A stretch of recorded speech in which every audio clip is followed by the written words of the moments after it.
मुख्यमंत्री पदावर होते तोपर्यंत एकनाथ शिंदे यांचं बरं चाललेलं होतं। विधानसभा निवडणुकीमध्ये भाजपला सर्वाधिक जागा मिळाल्या आणि भाजपने एकनाथ शिंदे यांची दखल घेणं एकदम कमी करून टाकलं। रुसले काय, फुगले काय आणि गावाकडे निघून जाऊन बसले काय, आजारी पडले काय, तरी देखील भाजपनं त्याकडे लक्ष दिलं नाही, दखल घेतली नाही। आणि बघा आता तर अगदी स्पष्ट शब्दामध्ये सांगूनच टाकलं।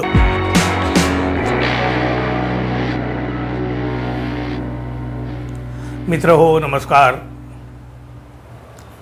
विक्रमी बहुमत मिळून सुद्धा बघा महायुतीला सरकार स्थापन करायला 12 दिवस गेले, कारण आधी मुख्यमंत्री असलेले एकनाथ शिंदे यांना निवडणुकीनंतर भाजपाकडून काहीच किंमत दिली गेली नाही, त्यांची कसलीही दखल घेतली गेली नाही। खरं तर एकनाथ शिंदे यांना पुन्हा मुख्यमंत्री व्हायचं होतं, पण ते शक्य नव्हतं। शिवसेना प्रमुख बाळासाहेब ठाकरे यांची शिवसेना फोडायची होती म्हणून भारतीय जनता पक्षानं एक वेळ माघार घेतली हो, आणि सर्वाधिक आमदार असतानाही त्यांनी म्हणजे भाजपानं ही एक वेगळी खेळी केली। खरं तर ही एक राजकीय चाल खेळली होती म्हणाना।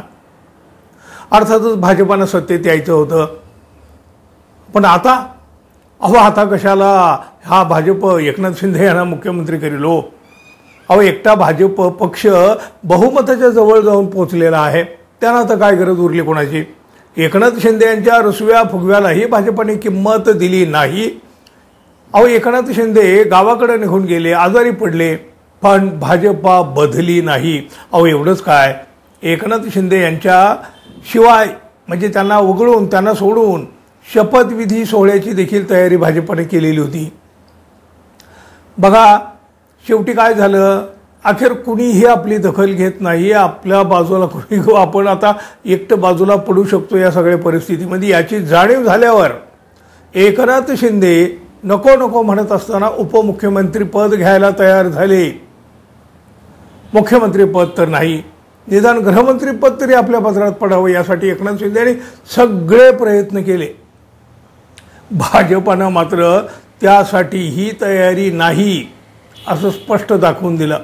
खातेवाटपाचा निर्णय होत नाही म्हणून तर फक्त तिघांचा शपथविधी झाला ना हो, अजूनही हे घोंगडे भिजत पडलेलं आहे खातेवाटपाचं।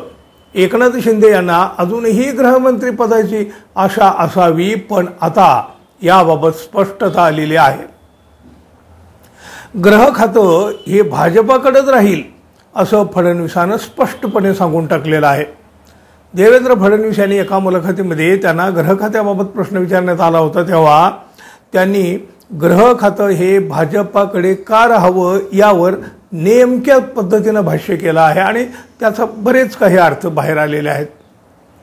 आत्तापर्यंत ज्यांनी कोणतंही मंत्रालय मागितलेलं नाही, पण त्यांनी हेही म्हटलं की जी काही 3-4 महत्त्वाची खाती आहेत त्यावर आपण चर्चा केली पाहिजे, त्याचे निर्णय आम्ही करू। मुळात आम्हाला असं वाटतं की गृह मंत्रालय हे आमच्याकडे राहायला हवं, आमच्याकडे नेहमीच हे खातं राहिलेलं आहे। तसं तर आम्ही तिघं म्हणजे महायुतीतले तिन्ही घटक पक्ष आम्ही तिघं सोबतच आहोत, पण केंद्र सरकार, केंद्रीय गृह मंत्रालय यांच्याशी सतत संपर्क ठेवावा लागतो। नक्षलवाद्यांची समस्या आहे, मुंबईसारखं शहर आहे, आर्थिक राजधानी आहे। एकनाथ शिंदे, अजितदादा हे गृह खातं देखील सांभाळू शकतात, पण मी या पक्षाचा व्यक्ती असल्यामुळं म्हणजे भाजपाचा माझा केंद्रीय नेतृत्वाशी जास्त संबंध येतो, संपर्क असतो, त्यामुळं आम्ही प्रयत्न करतो की गृह मंत्रालय हे भाजपाकडेच असायला हवं असं म्हणत देवेंद्र फडणवीस यांनी गृह खात्याचा विषय संपवून टाकलेला आहे। मुख्यमंत्रीपद मिळत नसलं तरी गृह खात्यासह मुख्यमंत्रीपद मिळावं अशी एकनाथ शिंदे यांची मागणी असल्याची आधीपासूनच राजकीय वर्तुळामध्ये चर्चा होती, पण हे खातं देण्यास भाजप तयार नसल्यामुळं आता नेमक्या कोणत्या खात्यावर शिंदे समाधान मानतात किंवा त्यांना मानावं लागणार आहे हे पाहणं सुद्धा तितकंच महत्त्वाचं आणि मनोरंजक देखील असणार आहे। पण देवेंद्र फडणवीस यांच्या या स्पष्टीकरणामुळं काहीही झालं तरी एकनाथ शिंदे यांना गृह खातं दिलं जाणार नाही हे निश्चित मानलं जात आहे। देवेंद्र फडणवीस यांनी अत्यंत सहजपणे या सगळ्यातली हवा काढून टाकलेली आहे। आता एकनाथ शिंदे करणार काय? काहीही करणार नाहीत, कारण त्यांच्यासमोर आता काही पर्याय उरले आहेत असं बिलकुल वाटत नाही. अर्थात तुम्हाला काही वाटत असेल तर जरूर सांगा. आणि हो, त्याचबरोबर आपल्या चॅनलला अजून आपण सबस्क्राईब केलं नसेल तर कृपया सबस्क्राईब करावं ही अपेक्षा आहे. धन्यवाद. पुन्हा भेटू. तोपर्यंत नमस्कार.